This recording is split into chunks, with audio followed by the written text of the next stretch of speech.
To the channel logic decode. मैं हूं rhythm Himani और आज हम करने वाले हैं बेसिक पाइथन कोड, यानी पाइथन का कोड का स्ट्रक्चर कैसा होता है, क्या क्या उनमें चीज़ें होती है, क्या कैसे हम उसको डिफाइन करते हैं, कैसे इंस्ट्रक्शंस देते हैं इन जनरल पाइथन को।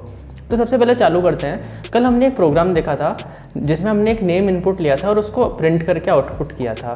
तो मैंने आपको बताया था कि पाइथन प्रोग्राम रन करने के वैसे तो बहुत सारे तरीके होते हैं, जिसमें से एक जनरल होता है जो अभी हमने किया था पाइथन से रन करना, यानी पाइथन स्पेस फाइल का नाम। तो इससे हमने रन करना बताया था। तो एंटर योर नेम रिदम। एक तरीका तो ये है, इस तरीके को कहते हैं पाइथन स्क्रिप्ट। इसमें क्या करते हैं, हम एक py फाइल बनाते हैं और उसमें पूरा कोड लिखते हैं। बट जैसे मैंने आपको बताया था कि पाइथन एक इंटरप्रेटेड लैंग्वेज है, यानी इसमें one line at a time चलती है, यानी एक लाइन जो आपने लिखी कन्वर्ट हुई, रन हुई, अगर सक्सेसफुल हुई तो नेक्स्ट पे गए। तो इस तरह से पाइथन चलता है। तो आप उस मोड में भी चला सकते हैं। कैसे? डायरेक्ट पाइथन लिख के पाइथन। अब ये जो मोड खुला है ये है आपका इंटरैक्टिव मोड, यानी यहाँ पे आप जो भी कोड लिखोगे वो automatically one line at a time चलेगा। फॉर एग्जांपल मैं यहाँ लिख के बताता हूँ, प्रिंट हाय देयर।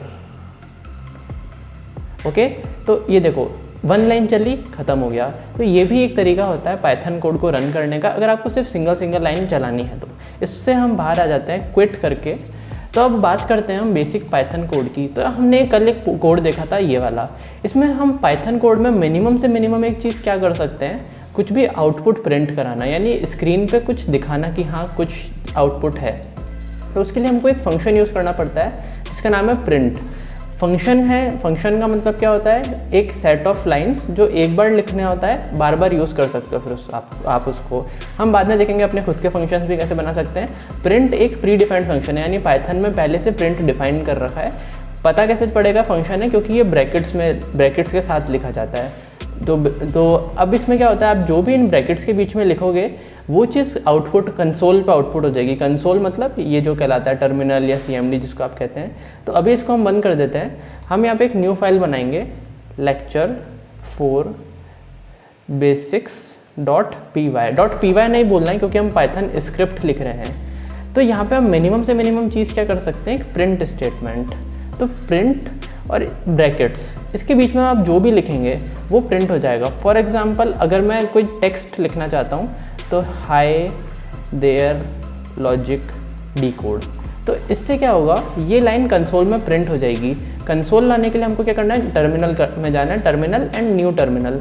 तो ये वही है जो हमने नीचे खोला हुआ था, CMD या जिसको हम कहते हैं हमारा, तो वो यहाँ पर है। हमने बताया था रन करने के लिए हम वो पाइथन स्पेस फाइल का नाम लिख सकते हैं, बट हमारे पास एक शॉर्टकट है क्योंकि हमने एक्सटेंशन इंस्टॉल किया था। तो यहाँ पे कहीं पे भी राइट क्लिक करके run Python file in terminal, तो ये करने पे ऑटोमेटिकली आपका कोड टर्मिनल में चला देगा। तो ये देखो यहाँ पे आउटपुट आ गया, हाय देयर लॉजिक डिकोड। तो मिनिमम काम हम ये कर सकते हैं कि प्रिंट करा सकते हैं। तो अभी आपको समझना है प्रिंट फंक्शन में क्या होता है, ठीक है। तो इसके बीच में आप जो भी देंगे वैल्यू वो प्रिंट हो जाएगी। एग्जाम्पल एक और देते हैं, लाइक 5 + 3। अब ये 5 सिंगल कोट्स में क्यों नहीं है, 3 सिंगल कोट्स में क्यों नहीं है, ये क्यों है? ये सारे डेटा टाइप्स होते हैं जो हम नेक्स्ट वीडियो में डिस्कस करेंगे कि कितने डेटा टाइप्स होते हैं, कैसे उनको यूज़ करते हैं। अभी ये समझ लो कि जो भी टेक्स्ट वाला मटेरियल है, जो भी वर्ड्स होते हैं, सेंटेंस होते हैं, वो हमको सिंगल कोट्स या डबल कोट्स में लिखने होते हैं। और जो भी नंबर्स वाली चीज़ें हैं वो जिनमें हमको एडिशन मल्टीप्लिकेशन वगैरह कराने हैं वो हम डायरेक्ट लिखते हैं। तो इसको भी रन करा के देखते हैं, रन फाइल इन टर्मिनल। तो यहाँ देखो हाय देयर लॉजिक डिकोड तो आ ही गया, उसके अलावा यहाँ पे 5 + 3 8 भी आ गया है। तो इस तरह से हम कोई भी आउटपुट कंसोल पे दिखाते हैं। नेक्स्ट बात करते हैं कमेंट्स की। जैसे अब यहाँ पे ये लाइन लिखी हुई है बट मैं चाहता हूँ कि ये चले ना, या फिर हो सकता है मैं कुछ एडिशनल यहाँ पे इन्फॉर्मेशन देना चाहूँ, तो इसके लिए मैं कमेंट लिख सकता हूँ। कैसे लिख सकता हूँ, हैशटैग लगा के, यानी जो भी लाइन हैशटैग से चालू हो रही होगी पाइथन में वो कमेंट होगी, यानी वो कंपाइलर या इंटरप्रेटर रन नहीं करेगा। तो यहाँ मैं लिखता हूँ this is a comment. Okay, so this is a comment. यानी अब अगर मैं इस कोड को रन करता हूँ, एक बार मैं इसको क्लियर कर देता हूँ, क्लियर। अगर मैं इस कोड को रन करता हूँ तो देखो ये जो लाइन है दिस इज़ अ कमेंट, इससे हमारे कोड पे कोई भी फ़र्क नहीं पड़ा, ये सिर्फ हमारे रेफरेंस के लिए है। तो मैं यहाँ लिख देता हूँ, यहाँ पे मैं कमेंट दे देता हूँ हैशटैग प्रिंट फंक्शन। तो ये मैंने समझा दिया है कि कोड में कि यहाँ पे मैं क्या बता रहा हूँ, यहाँ पे मैं एक प्रिंट फंक्शन बता रहा हूँ, यहाँ पे मैंने कमेंट समझा दिया है। नेक्स्ट हम बात करते हैं वेरिएबल्स की। अभी तक हमने क्या देखा, यहाँ पे जैसे 5+3 हो गया या फिर इस टाइप का कुछ हो गया, ये कहीं पे भी स्टोर नहीं करा पा रहे हम, यानी सीधा इसने बस आउटपुट दे दिया, कहीं स्टोर नहीं करा पा रहा है, इसमें कुछ चेंजेस नहीं कर सकते, तो इसलिए हम यूज़ करते हैं वेरिएबल्स। तो मैं यहाँ एक कमेंट देता हूँ, वेरिएबल्स। वेरिएबल्स क्या होते हैं? वेरिएबल्स एक लाइक कंटेनर्स होते हैं, लाइक एक स्पेस जहाँ पे आप कोई वैल्यू स्टोर करा सकते हो, उसमें चेंज करा सकते हो और कहीं पे भी यूज़ कर सकते हो। वेरिएबल कैसे डिफाइन करते हैं पाइथन में?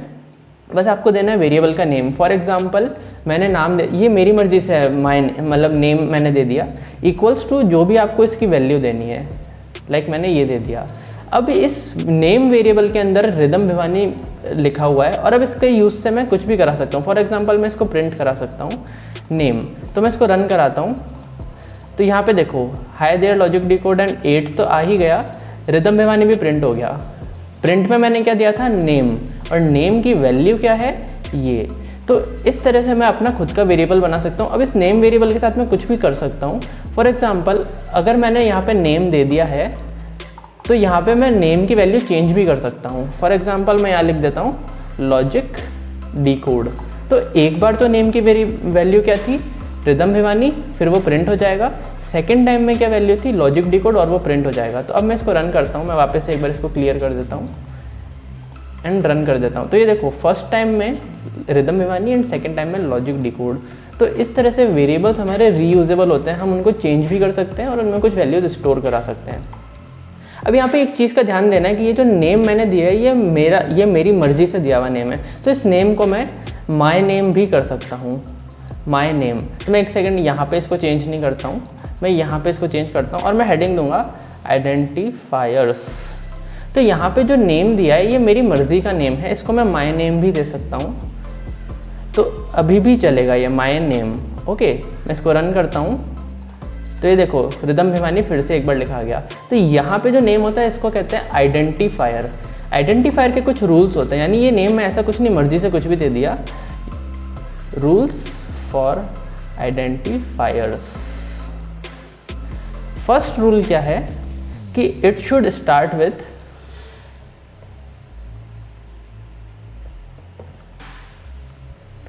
या तो कैपिटल ए से जेड यानी कैपिटल लेटर, स्मॉल लेटर्स या फिर अंडरस्कोर, यानी इन तीनों से ही इसका नेम शुरू होना चाहिए। तो करेक्ट नेम्स क्या क्या हो सकते हैं?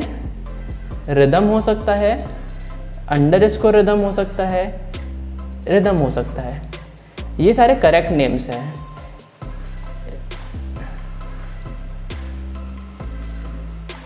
इनकरेक्ट नेम्स क्या क्या हो सकते हैं? इनकरेक्ट नेम्स में हो सकता है लाइक 5 रिदम। देखो एरर दे रहा है पहले से, क्योंकि आप कभी भी नंबर से नेम को स्टार्ट नहीं कर सकते हो, या फिर कोई @ रिदम, ये भी वैलिड नहीं है, क्योंकि यहाँ पे भी @ का कोई अलग स्पेसिफिक मीनिंग होता है, आप उसको एज अ वेरिएबल नेम नहीं यूज़ कर सकते हो। लेकिन यहाँ पे अगर आपको नंबर्स यूज़ करने हैं तो आप आफ्टर फर्स्ट वेरिएबल कर सकते हो। फॉर एग्जांपल रिदम 1, तो ये एक वैलिड नेम है। सेकंड चीज़, आप कभी भी स्पेस नहीं दे सकते हो। फॉर एग्जांपल अगर मेरे को लिखना है माई नेम, तो माई नेम एक इनकरेक्ट नेम है, तो माई नेम में स्पेस दिया हुआ है, तो ये इसको एज अ 2 अलग अलग टोकन यूज़ करता है। माई नेम ऐसे नहीं लिख सकते हो, अगर आपको स्पेस टाइप यूज़ करना है तो आप अंडरस्कोर दे सकते हो। माई नेम ये एक वैलिड नेम है। तो आपको हमेशा ध्यान रखना है, जब भी आप कभी वेरिएबल्स, फंक्शंस, किसी को भी जो आइडेंटिफायर कहलाता है उसको आप नेम्स दोगे, तो आपको ये रूल्स का ध्यान रखना है कि हमेशा इससे स्टार्ट होना चाहिए, और numbers and letters and underscore के अलावा कोई भी स्पेशल कैरेक्टर नहीं आएगा। फॉर एग्जाम्पल इसमें रिदम डॉलर भी नहीं आ सकता है, बाद में तो स्पेशल कैरेक्टर भी नहीं आ सकता, ओनली अंडरस्कोर। तो ये रूल्स हमको ध्यान रखने हैं आइडेंटिफायर्स के लिए। इसके अलावा एक और चीज़ है कीवर्ड्स, जिसको हम कहते हैं।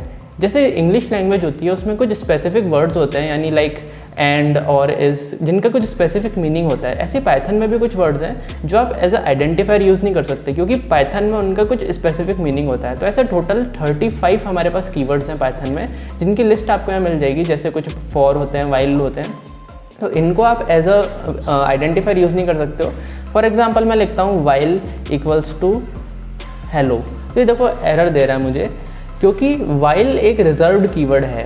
वाइल क्या होता है ये सब हम आगे पढ़ेंगे, बट ये इसका एक स्पेशल मीनिंग है पाइथन के अंदर, तो इसको हम एज अ आइडेंटिफायर यूज़ नहीं कर सकते हैं। तो इस वीडियो में हमने अभी तक क्या पढ़ा है, कमेंट्स के बारे में, प्रिंट फंक्शन जो हमारा बहुत बेसिक फंक्शन होता है जिसकी मदद से हम प्रिंट मतलब कोई भी कंसोल पर आउटपुट देते हैं। वेरिएबल्स क्या होते हैं, उसमें हम कोई वैल्यू कैसे स्टोर करा सकते हैं, चेंज करा सकते हैं। वेरिएबल्स को नाम देने के, जिनको आइडेंटिफायर्स कहते हैं हम, वेरिएबल्स के नेम्स को, वेरिएबल्स के या फिर फंक्शंस भी हम पढ़ेंगे आगे, उनको भी नेम खुद से जो हम खुद से जो भी नेम देते हैं ना, उनको ये सारे रूल्स आइडेंटिफायर वाले फॉलो करने पड़ते हैं। तो ये हमने पढ़े। तो इस वीडियो के लिए तो इतना ही है। नेक्स्ट में हम पढ़ेंगे डेटा टाइप्स वगैरह। तो अब आपको कोई भी डाउट हो, क्वेश्चन हो, आप कमेंट्स में पूछ सकते हैं। मिलते हैं नेक्स्ट वीडियो में।